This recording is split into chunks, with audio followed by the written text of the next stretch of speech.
Do you wanna know? Well, I've been thinking about you. Halo teman-teman, perkenalkan nama saya Jenny Lesi Manuwaya dengan NPM 121142012000242.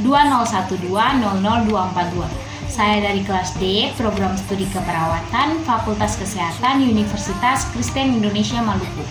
Oke teman-teman, jadi di video saya kali ini saya akan menjelaskan mengenai tahap-tahap pada komunikasi terapeutik. Sebelum kita masuk pada tahap-tahapnya, saya akan menjelaskan pengertian dari komunikasi terapeutik. Jadi komunikasi terapeutik merupakan komunikasi interpersonal antara perawat dengan klien yang ditandai dengan tukar-menukar perilaku, perasaan, pikiran, dan pengalaman yang bertujuan untuk menyelesaikan masalah klien yang mempengaruhi perilaku pasien serta dapat mencapai kesembuhan pada klien. Selanjutnya yaitu tahap-tahap pada komunikasi terapeutik. Jadi pada komunikasi terapeutik ini dia memiliki 4 tahap. Yang pertama itu ada tahap persiapan atau tahap pre-interaksi. Tahap ini dimulai sebelum perawat melakukan kontak pertama dengan klien. Pada tahap ini perawat mengeksplorasi perasaan serta menganalisis kelebihan dan kekurangan yang dimilikinya. Perawat juga mencari informasi untuk mendapatkan data tentang klien dan jika memungkinkan dapat merencanakan pertemuan pertama dengan klien. Tahap ini harus dilakukan oleh seseorang perawat untuk memahami dirinya dalam mengatasi kecemasannya dan meyakinkan dirinya bahwa ia siap untuk berinteraksi dengan klien. Yang kedua yaitu tahap perkenalan atau orientasi. Tahap awal pertemuan yang dilakukan perawat dan klien untuk berkenalan, dan pada saat perkenalan, perawat harus memperkenalkan dirinya terlebih dahulu kepada klien.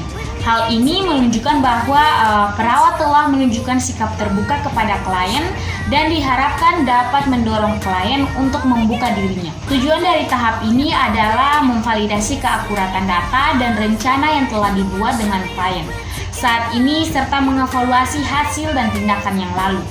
Yang ketiga ada tahap kerja. Tahap ini merupakan inti dari proses komunikasi terapeutik perawat dan klien dalam asuhan keperawatan. Pada tahap ini, perawat harus peka terhadap perubahan respon verbal maupun nonverbal klien. Perawat perlu mengembangkan, mempertahankan, dan meningkatkan kemampuan klien secara mandiri untuk dapat menyelesaikan masalah kesehatan yang dihadapinya.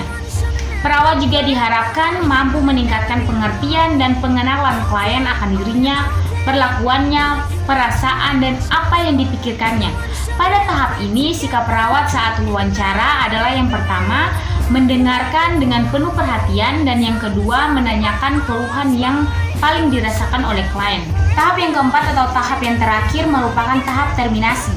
Tahap ini merupakan tahap terakhir pertemuan perawat dengan klien dalam komunikasi terapeutik. Tahap ini terdiri atas 2, yaitu yang pertama tahap terminasi sementara, yang merupakan akhir dari pertemuan perawat dan klien, akan tetapi perawat akan kembali bertemu dengan klien pada waktu yang telah ditentukan. Yang kedua itu ada tahap terminasi akhir.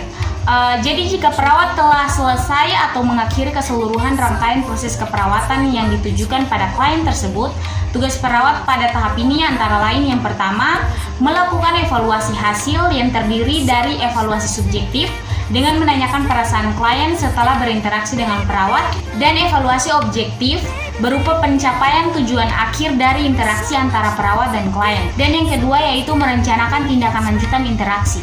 Sekian merupakan penjelasan saya terkait dengan tahap-tahap pada komunikasi terapeutik. Semoga bermanfaat untuk kita semua.